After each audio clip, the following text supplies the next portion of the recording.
The X Zone Radio Show with Rob McConnell is largely an opinion talk show. All opinions, comments, or statements of fact expressed by Rob McConnell's guests are strictly their own and are not to be construed as those of the X Zone Radio Show or endorsed in any manner by Rob McConnell, Relmar McConnell Media Company, the X Zone Broadcast Network, its affiliated networks, stations, employees, or advertisers.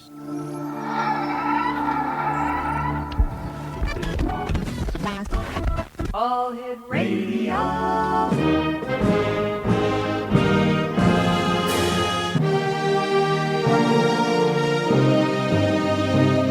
Welcome to the X Zone, a place where fact is fiction and fiction is reality. Now, here's your host, Rob McConnell.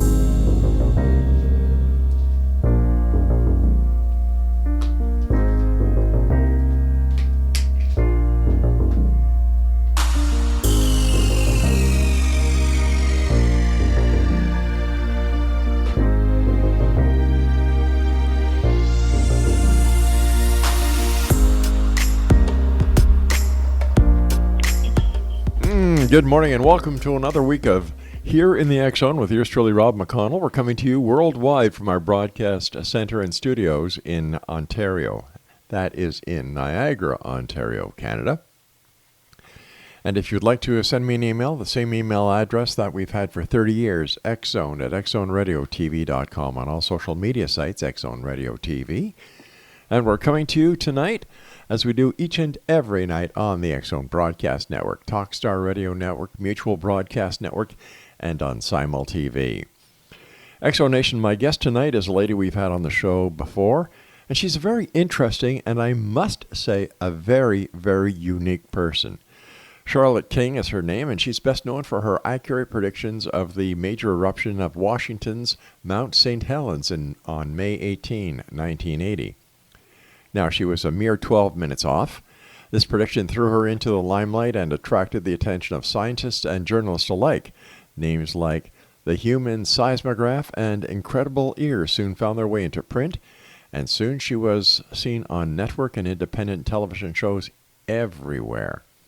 Now, doctors as well as the military were perplexed, and they still are perplexed by her unusual ability to hear sounds in the ULF, VLF, and ELF ranges. She began hearing these sounds in the mid-1970s. Charlotte was tested in 4 states by the scientific and medical communities, and the test revealed that she could hear in the under 10 hertz range. Further tests revealed specifically below 2 to 7 hertz. Thus was born what doctors and the scientists and people around the world have known her by, the Charlotte King effect. Joining me now is Charlotte King. And Charlotte, welcome back to the X Zone. Great having you with us. Hey, thanks, Rob. Thanks for asking me back. Charlotte, for the listeners who may not have heard you the times you were on the show before, tell them a little bit about yourself. How did all of this happen?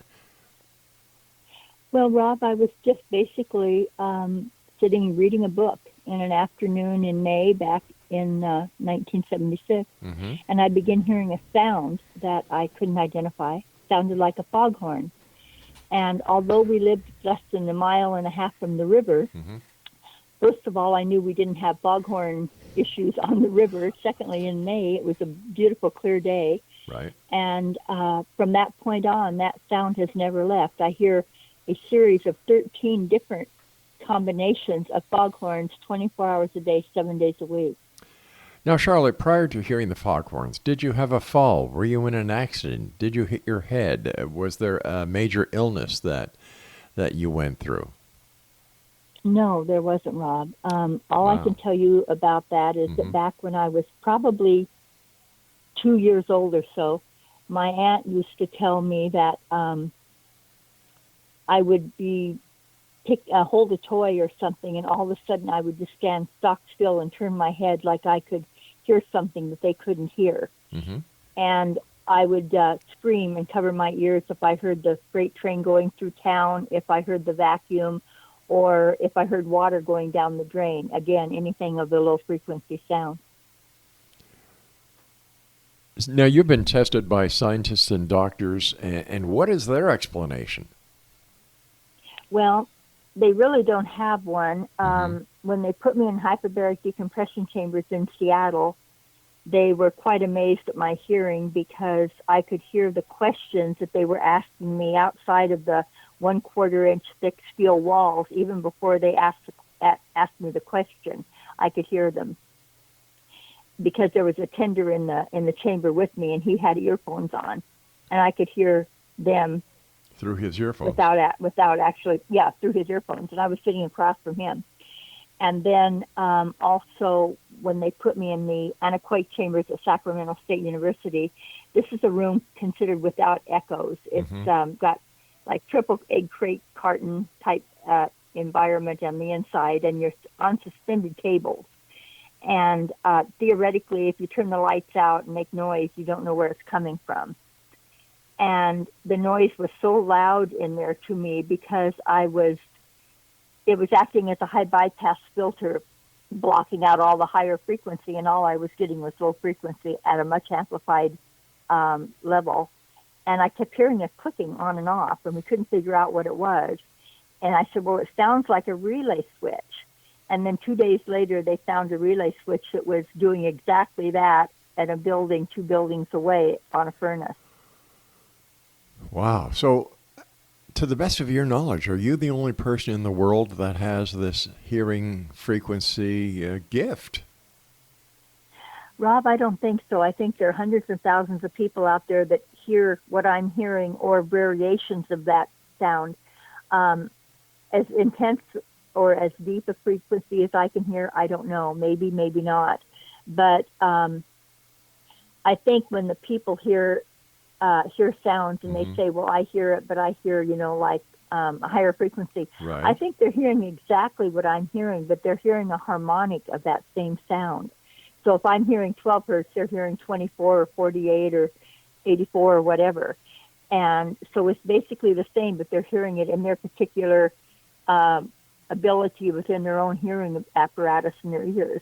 Mine, has to do a lot with the cochlea and with the way the ear is shaped and all that. I do believe that there's a chance of this infrasound as well as actual physical sound. So how do you cope with the sounds of everyday life? Well, I don't like anything that's high frequency. It bothers me. If it's staticky, anything like that, I don't like it.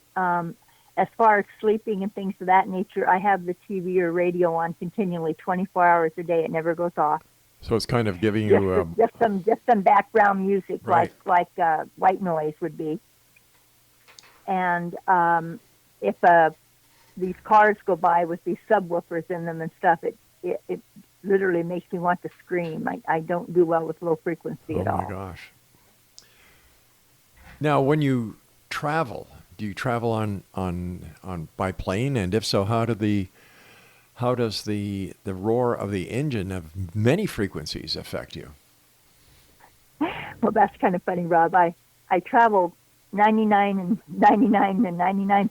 chance the travel is all done in the car. I have been in a train for a 3-day period of time when I was tested in Colorado, Right. but I wasn't comfortable. I did pass out going into my gosh. Greenlee at the highest point in the train, but not for long, just a few seconds. But then it was the elevation, I think. But the biggest thing for me is if I were to fly, they told me they cannot pressurize their cabins low enough for me to fly. It would burst my eardrums. The same way if I were to go underwater and swim like I used to. I can't do that anymore. That's why when they put me in the hyperbaric decompression chambers, they could not seal the doors. They had to leave them partially cracked because it was too much pressure for me when they tried to seal them. But if they left the doors open and there was even a crack, doesn't that foil the experiment because the chamber isn't then fully... Okay, I'll rephrase that. Okay. I won't say it's a crack. I'll say that it was they had it at basic pressure. They couldn't I see. pressurize. Okay, gotcha. Okay, Got yeah. you. So how about traveling in the car, the honking of horns, the different sounds that other cars make? That doesn't really bother me too much. I don't like traveling over bridges of any kind. Elevations are okay, or at least they used to be okay, as long as I'm not close to any volcanoes, and then I don't do so good. Why? One of the doctors that I had who's passed away, Dr. Yatsu, out of Texas, he was chief of neurology at the University of Houston. And he told me to stay away from active volcanoes and strong magnetic fields, or I would be a permanent basket case, or it would kill me. So do you stay away from, for example, if there are certain parts, there are certain areas, even going into the trains now, you have to walk through an electromagnetic sensor in order to pass through security. How do they affect you? Yes, I don't do that. I just don't do that. I don't travel by any place except automobile, and so I don't have to deal with that. But you said before you travel by train. I'm sorry. You said, I did, but that was back in 1981. So you don't travel by train anymore. Gotcha. All right, listen, you and I have to take our first break. Please stand by. And X Zone Nation, my guest this hour is Charlotte King. We're talking to Charlotte about her very unique gift. She is known as, oh my gosh, she has, let me see, she's known for being like a human seismograph and incredible ears. And the Charlotte King effect is named after her. And we'll talk more about the Charlotte King effect and the predictions of volcanoes and other Earth anomalies on the other side of this commercial break. I'm Rob McConnell. Don't go away.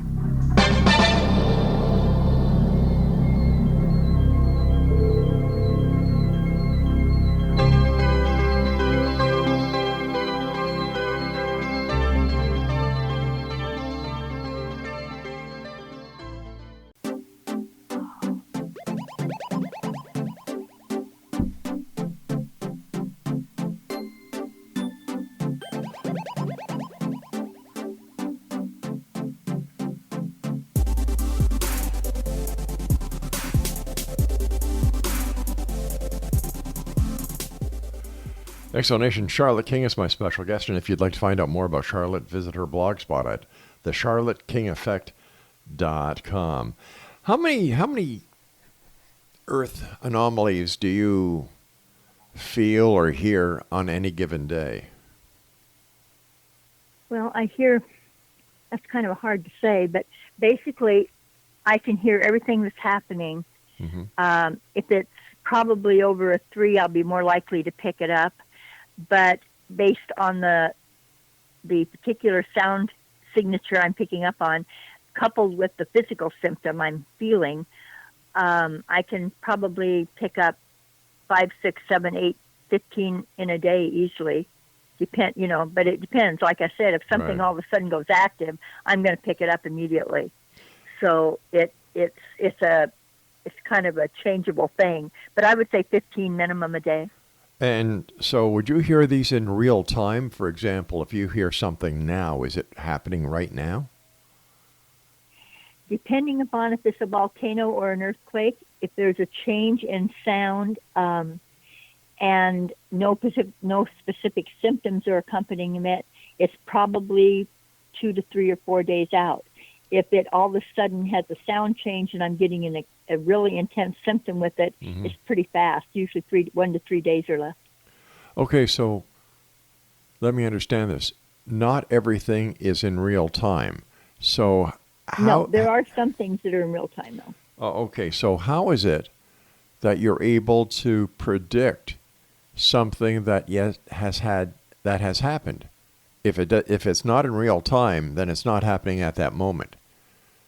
No. And if it's not happening at that moment, the frequencies aren't being generated. So how do you do this? How do you predict it? Well, because the frequencies start out 1 to 3 days before the event takes place. They change. And that's what I pick up on, is that change in the sounds.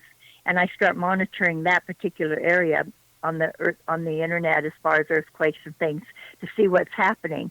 Then I start isolating it down with symptoms, and that allows me to kind of get a closer idea of where it's going to hit. Okay, so if I understand it, as soon as the activity starts, this is when you start picking it up. Right, but it doesn't have to be physical activity yet. I'm picking it up before it actually becomes physical activity. Well, I'm picking up the precursor signals. well, what are causing the precursor signals? There's got to be movement. Like if you're taking a branch, a green branch, and you're bending it, it's constantly breaking inside, although it hasn't broke. When it starts bending, that's what I'm picking up as the early signals. And when it snaps, that's the event. All right, so what you are hearing is you are hearing the event in real time. Yes, but not the main event. I'm picking up the precursors to the main event. Well, isn't I the identify them as precursors. But isn't the precursor in this event actually the event starting? Yes, it is, but it's not the event. Well, because you wait could a have sec, the wait a sec. precursors and it could not have a main event. And then a little bit later, another time, it'll come back and do the same thing again. That can happen multiple times before you get a main event. Okay, I'm having a problem understanding this because you're... Okay, go ahead. Let's use the analogy that you used with the branch, okay? The green branch. As you Okay. start to bend it, the fibers on the inside start to break. It loses its viscosity, okay? Yes. And it is giving out a subfrequency. Or Right. am I understanding this to be the precursor? Right. Okay, the precursor then is actually happening in real time. Yes, the precursor is happening in real time, but the actual main event, the actual quake or eruption or whatever, does not have to take place. It can just kind of go back to sleep again until it starts doing the same thing again. Okay. It's like let's see. Let me try to explain it. Volcanoes cycle. Earthquakes don't. Okay. So when I would get a harmonic signal before St. Helens eruption, it would come 4 days before. And then I would get it again at 12 hours before. And that went on and on and on for months. But then eventually but it always came back at the same time. If it was at 10 o'clock in the morning, and then it was at 2 o'clock in the afternoon, and then it was 8 o'clock at night. They were cycling. They were almost like labor pains. They cycled, and that's what volcanoes do until the main event or the eruption or whatever happens. Earthquakes don't usually cycle that way unless they're related to volcanism in some way, or sometimes tectonic motion will cause that as well. But mostly it's just volcanism that causes the events to cycle.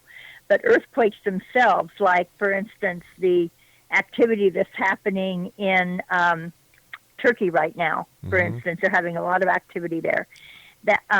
And that's easy to pick up. That's earaches, that's upper back pain, that's chest pressure, headache, and elbow pain.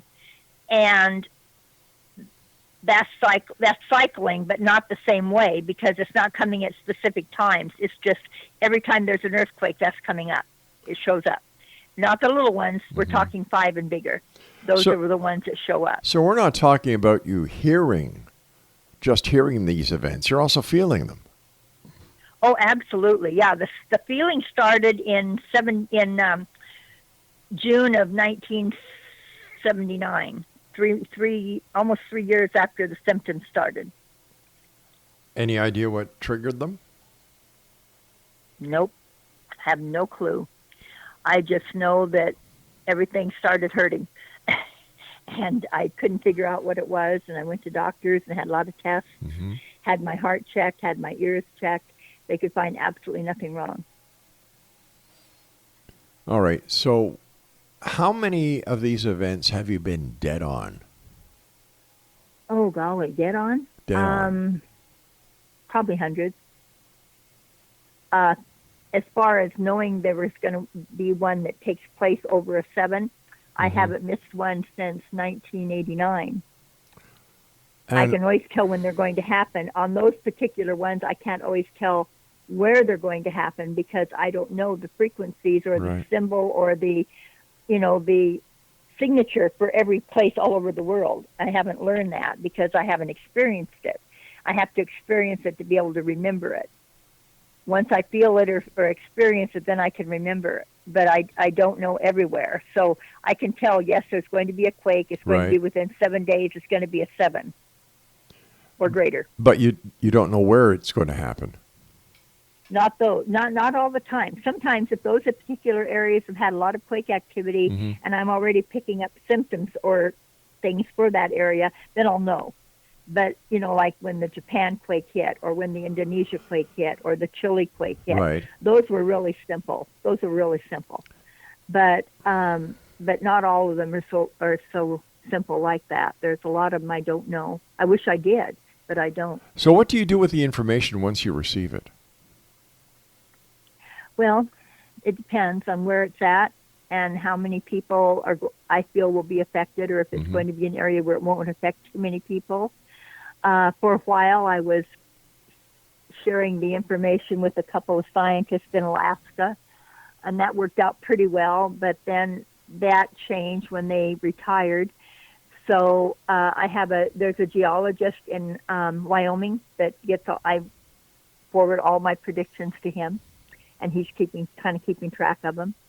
Okay, so let me ask you this: if your gift is so exact, how come you don't share the information with the media? You don't share the information with the government officials? Wouldn't they be interested in having this tool at their Rob, disposal? honestly, they don't care. Seriously, they don't care. Back in 1980 with St. Helens and things, it was a whole different thing. I could pick up the phone and call any radio or TV network and talk to them. They knew who I was. I could call UPI, AP, and APE. They would talk to me. I could call the airport. I could call FEMA. I could call anybody. They don't care anymore. Why? I mean, basically, they say, okay, I don't know why. They just don't, they don't listen. I mean, I can't say they don't listen. Let's just say they have other things they'd rather be doing. They just don't want to get involved in it. But if you can save lives, they told me, okay, so let's say there's going to be just for instance, there's going to be a major quake in a major city, and you call us and we tell everybody, and then let's say there is a quake, but let's say it's not as bad as you thought it was going to be, and they said more people could be injured in trying to leave the city than could have been injured in the quake. So they don't want to take that risk. The panic factor. Yeah, exactly. Exactly. I notify people through my emails that is a free subscription group. I notify people in an area. If I know that there is a particular area to watch, I will notify them and tell them, let their friends know, let everybody know. And that's really all I can do. It's not an easy thing. Some of these major quakes we've had that have killed thousands and thousands of people that I knew about, it was really hard because I was trying to get people to listen, and they wouldn't listen. Well, we're going to listen to you, and when we come back from this news break, please stand by, and thank you for what you do, Charlotte. There's many of us who appreciate the work you do. Exonation, I'll be back on the other side of this break with the news with my special guest this hour, Charlotte King. And if you'd like more information about Charlotte, if you would like to visit her blog, it is thecharlottekingeffect.com. And Charlotte and I return on the other side of this break. Don't go away.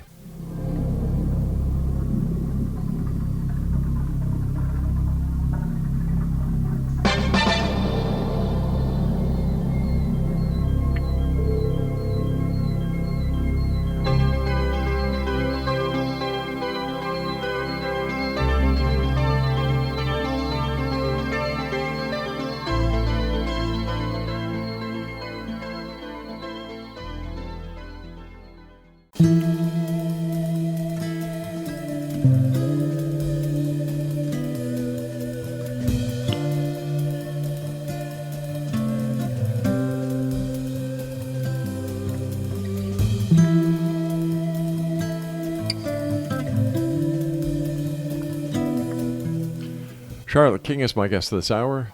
www.thecharlottekingeffect.com. Charlotte, I remember the last time when you were with us a few years ago, you were telling us how animals can also predict earthquakes, volcanoes, and such. Can you explain that to our audience? Well, they're basically just like we are. They pick these things up, especially bears and whales, dolphins, large cats, and elephants. Wow. And they react in ways that I guess animals react. They panic. A lot of times before large earthquakes in the Sierras or places of that nature, you'll hear about coyotes or cougars and things coming into town, lots of them, people sighting them all over because they're being forced out of their area because they're uncomfortable. And in Russia, back many years ago in the 60s, I believe it was, there was a lot of volcanic activity that was killing a lot of the villagers in certain areas, and they noticed the bears were never injured. They always got up and left. And so they started watching the bears, and when the bears would get up, even during hibernation, and leave the area, they went as well, the villagers, and they never lost any more people with earthquakes because the bears were giving them that warning they needed. Whales and dolphins, I believe, totally feel these things before they happen. Before any of the really major quakes, there's been multiple beachings of whales or dolphins on the different beaches around the world. And they usually beach, 1 to 3 days before the event takes place. How much? And go ahead. No, I was just going to ask you, we're talking about animals, and aren't children very susceptible to the same frequencies and the same emotions and the same feelings that you feel prior to these events? I think they are. I think back when I was first starting with St. Helens back in 1980, my daughter was quite young, and she would have really bad headaches some mornings and couldn't go to school, and I would call the school to tell them, and they say, that's okay, half of her class is home with headaches. So they were picking it up as well. And but then I think either they grow out of it a little bit or they learn to take it in stride, perhaps like I did when I was 2. The sound just sort of was so there all the time, and I just ignored it. And it finally came back for whatever reason. I have no clue. But children do definitely react to these things, especially, probably 4 to 6 years old, 4 to 8 years old, somewhere in that range. I've had a lot of people contact me that their little ones are reacting to these events. Do certain foods affect the sensitivity, or let's say, gosh forbid, you've got to go to the doctor and he prescribes some medicine? Does that affect the intensity of these feelings that you get? As far as actual prescriptions for antibiotics or other kind of medications, I don't know. At this point in time, I'm fortunate not to have to take anything. But for a while, they had me on some painkillers because the pain was so intense that I couldn't handle it when I was living in California for a few years because I was too close to the Sierras. Right, and every time the Sierras would act up, I'd be in the hospital there in California. Heavens. That's not fun. But I don't take anything. There are some across-the-counter things I use that seem to help and help me and other people. But even with across-the-counter products, I always recommend that they check with the doctor to make sure that there's no danger to them personally. But I know myself and many others who are biologically sensitive, we take medication for dizziness or disorientation, which is like Antivert or other names like Meclizine or such as that, and that does help. So it sounds like it's also the same. Totally, it sounds like it's the exact same medicine that people take for tinnitus.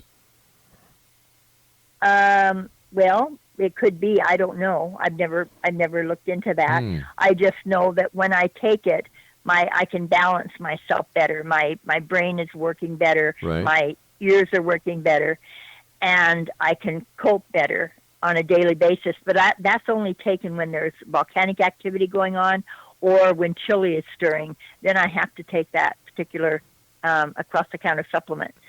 And then the other one is if the solar activity is really picking up, I take lecithin. And lecithin, again, is an across-the-counter. It's a B-type vitamin. It's safe for most people. And it does help because it's used for gallbladder attacks, and it's the gallbladder area that reacts to the solar activity. How do you feel once the activity is over? Does it feel like, I hate to use this expression, but does it feel like a pimple popping and all that pressure is released from inside you? Yeah, that's a good analogy. Yeah, it kind of does. It really doesn't totally stop if there's still activity going on, because there's always something happening somewhere. But for that particular event, yes, it does help. It does. And I do feel better when it's over. My good God, woman, how do you get any peace? It hasn't been easy. I mean, all kidding aside, it hasn't been easy. I mean, this has been a journey of 39 years, and it's not easy. You know, God bless you. It's nice that you have this ability, but it's taking a toll on you. Oh, it does. Yeah. It does, sure. But you know, I guess I'll have to say it's better than the alternative. Thank goodness you're still with us, because I, for one, would miss you. Oh, thanks, Rob. So, do you think this is a curse or a gift? I've actually cursed it a few times, but I think it is a gift. Not the gift in the sense of having it, but the gift in being able to put it together. Right. The ability to do this isn't unique at all. I don't feel it's unique. I never have felt it was unique. The unique part of what I do was being able to put it together and figure out what it meant. I look at patterns. I put things together. Yeah. I see things maybe differently than other people do, which allows me to observe different sequences of events that lead up to other events. Okay. It still boggles my mind that people do not take you serious. I know they take you serious. I said that wrong. But to know that you have this ability that could save lives, that could save insurance companies millions upon millions of dollars, help the government, help FEMA, emergency preparedness, and my goodness, you're giving them a gift and they're just saying no thanks because we don't want to take the risk that you might be wrong. But what happens all the times you're right? Doesn't that count? I know, but the thing is, Rob, that we're not in the same environment we were in back in 1980. Things are different. They look at things differently. They look more at the being sued or, you know, things like that. I have a contact in Italy who's recently made contact with me, and he's fairly accurate on what he does, but he doesn't do it this way. And his country's threatening to sue him for making earthquake predictions. Gosh. And he's terrified. And, you know, he doesn't know what to do because he knows they're going to happen, and there's nothing he can do about it because they won't listen to him. What will it take before people start listening? And I don't mean the public. Because unless the government and the media gets behind you, the public, unless they're fortunate enough to listen to the shows that you're on or get your email blasts, they won't know. But what do you think it'll take before the media and the government get back on the bandwagon and use your gift and the gift of others in order to make this a safer and better place for everyone? Yeah, well, you know, back in 1980-81, the state of California contacted me, and they asked me to call in all my predictions for California, collect, because I was, of course, in Oregon, and we didn't have cell phone activity, so we couldn't call for free. Okay. And they logged all my calls there at the warning center in Sacramento, and they paid attention to them. And the same way with the water resources, they also logged my calls. They would never do that again. Not in 100 years they would let someone call in and do that. It's just a different environment now. It's a different policy. Let me ask you something. How come looking back at the 80s everything has changed to now, except you and I are at the same age? How come? How come we stayed young? That I don't know. I guess I think we reached a point where, well, you know, the last of the baby boomers, we have a different mentality about this stuff. We had a different upbringing. And I'm not saying the younger people don't care or they don't care as much or the media doesn't care or they don't care as much. It was just that we were brought up in a different time. That's all I can say. That's making me sad because now I understand. I was talking to my wife the other day and I said, I can remember my mom and dad talking about the good old days, and I'd say, what are you talking about? Yep. I know what they mean now. Charlotte, you and I have to... That's right. Now we're in the good old days. You and I have to take our final break for this hour. Please stand by, my dear. And Exonation, if you'd like more information about our guest this hour, if you'd like to get onto her mailing list and share the news with your friends, your family, your loved ones, go to her website, thecharlotteKingEffect.com. And Charlotte and I will be back on the other side of this break as we wrap up this hour here in the X Zone from our broadcast center and studios in Niagara, Ontario, Canada. I'm Rob McConnell. Don't go away.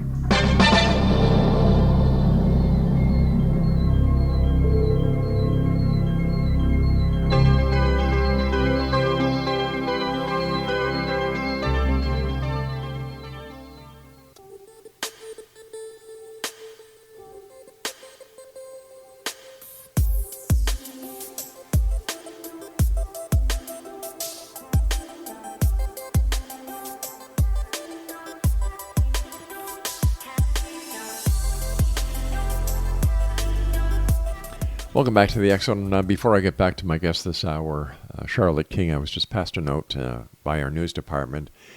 South Korea becomes the biggest coronavirus center outside of China. And the coronavirus now challenges a $45 billion cruise industry. Now, in the X Chronicles newspaper, the new edition that's being released this Wednesday, Cal Korff has written an expose on the causes, the true cause of the coronavirus. And you know Cal, he doesn't pull any punches. It's on page 53, and that will be in the X Chronicles newspaper, the new edition that comes out this coming Wednesday at www.xchroniclesnewspaper.com. My guest this hour, the one and only Charlotte King. And if you'd like to find out more about Charlotte, her website is thecharlottekingeffect.com. First of all, Charlotte, like I was telling you during the commercial break, I appreciate the work you do. It bothers me that it takes a toll on you and that the powers to be, those who have the ability to spread the news far and wide, because of whatever reason, makes no sense to me when it comes to saving lives and saving property, why they will not do it. I appreciate the work you do, and I know that everyone who knows about you, who reads your blog, who reads your emails, that they appreciate you. So thank you for what you do. Thank you. I remember talking to you about the popcorn connection. How does that work? Well, the popcorn connection is kind of strange. I found this out several years ago before our quake in Oregon in 1993, and also the other major quakes after that. And that's most sensitive people, or I'll call sensitives for short, will find they crave corn products before a big earthquake. Really? And it's very strange, but they do. And that's because, I believe anyway, the corn in popcorn or corn chips or whatever, it has choline in it. Choline's a B vitamin, and you need B vitamins, in particular choline, in your brain for clear thinking. And so I think your body's saying, I'm getting all scrambled. I need to think more clearly. What do I want? I want corn. I mean, I've literally gotten up in the middle of the night and made popcorn at 2 or 3 or 4 in the morning. I have a friend that's gotten up and opened a can of corn and sat there with a spoon and ate it out of the can in the middle of the night before they went back to bed. Well, I enjoy popcorn just like you do, and I like your friend. I will open up a can of corn, put it in a pan, warm it up on the stove, and just add tons of butter with salt. And I love it like that. But I must tell you, I don't do that before I go to bed.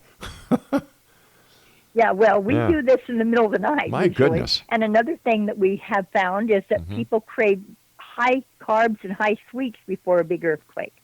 Now, and that's something interesting. I found in the last few years with many, many sensitives. Now, that is very interesting.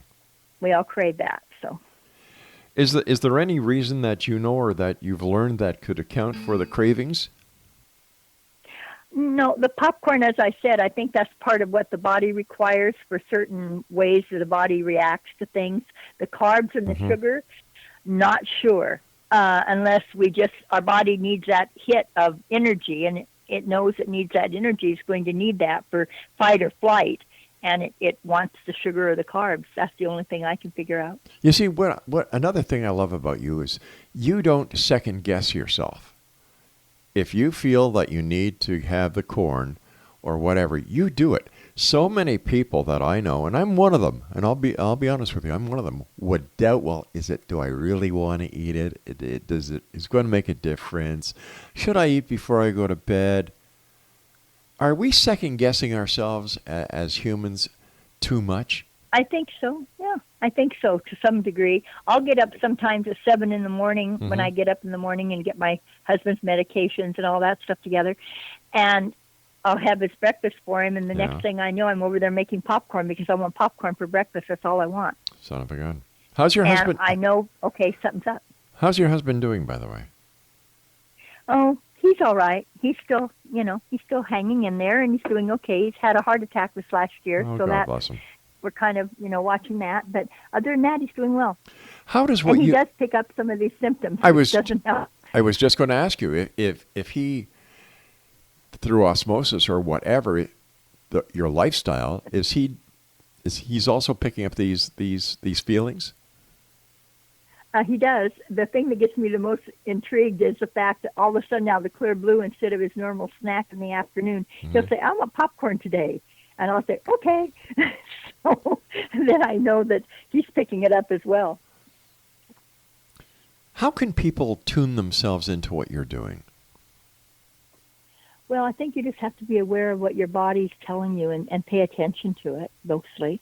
If you have a certain pain, like severe headaches or earaches or whatever, be sure to always get them checked out medically. I did more than once. But if there's no medical reason for this, what I did originally was I took a calendar with the squares in it that are open, and I wrote down a symptom. And then 3 days later, I watched for an earthquake, and the symptom stopped, and that's when I'd write the location down. And I did this for months and months and months, and I was able to identify certain symptoms of certain locations, and that's how I put it together. Wow. That is very interesting. That truly is. Now, I believe you have children, right? Yes, I do. I have 3.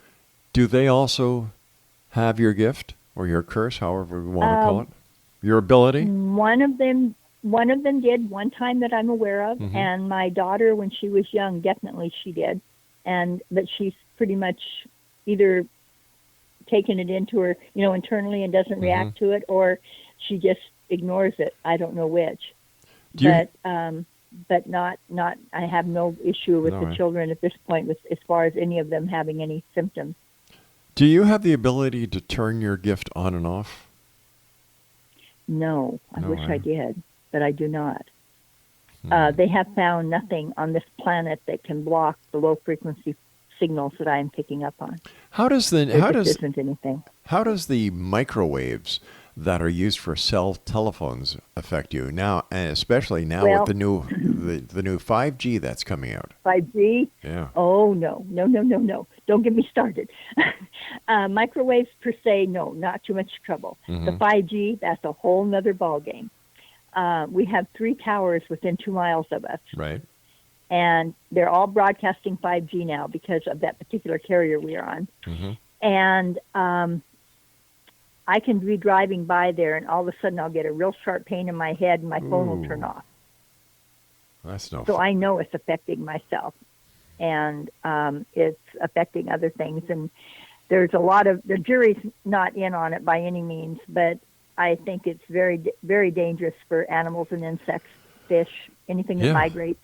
How about the bees, wind? especially bees. How about the wind towers?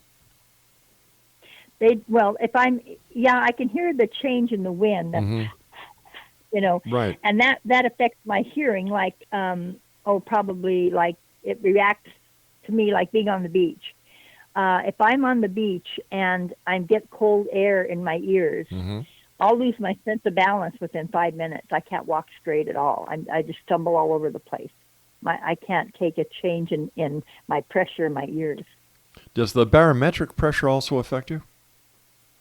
Yes, it does. I'll get headaches, real bad headaches. If the lower the pressure, the more headache there is with that. So you're a walking barometer. Go ahead. I'm sorry. I said you're a walking barometer. Well, yeah, I suppose that would probably cover it. I suppose that'd be one thing. One of the things, Rob, if I have time, I'd like to mention is the Chile connection. Please do. And I mention this because it's something that affects so many people and you aren't aware of it. If all of a sudden you wake up one day and you're angry for no apparent reason and you want to throw things or yell at people or whatever, we found over time, and I'm talking years and years of checking on this, people that are affected by the Chile connection, they have headaches, the vertigo, pain on the left side of the face and the eye, neuralgia, but emotionally is what the problem is. It causes domestic violence increases, suicides increase, shootings, murders increase. The timing, not the event, but the timing of terrorist attacks is part of that. And road rage, especially you know what? Road rage. Do you know what? We're going to have you back on because we're nearly out of time. We have to have you back on soon so we can talk about this because I believe what we're going to be talking about is very important and I don't want to cut it short. So would you come back and visit us very soon? Oh, soon. Anytime. All right, Please. Charlotte. Charlotte, take care of yourself. Thank you very much for what you do. Keep on sending those letters out. And like I said, if you need to get a hold of me, I'm going to give you a special way to do it. If there's something important that you believe in your heart of hearts that the public needs to know, I'll get it out there for you. Okay. Thank you, Rob. I appreciate that very much. Charlotte, take care of yourself, and thank you so much for what you do. Okay, you too. Bye-bye. Good night now. And Exo Nation, once again, if you'd like to contact Charlotte, if you'd like to find out more about Charlotte, visit her website, thecharlottekingeffect.com. And on Charlotte's summary of this interview, I will put her email address as well as her phone number because she welcomes people from around the world to contact her, share the information. And who knows, maybe we can save a few lives working together. I'm Rob McConnell. This is The X Zone. I'll be back on the other side of the news as we continue from our broadcast center and studios in Niagara, Ontario, Canada. Have a great week, everyone. This is day one.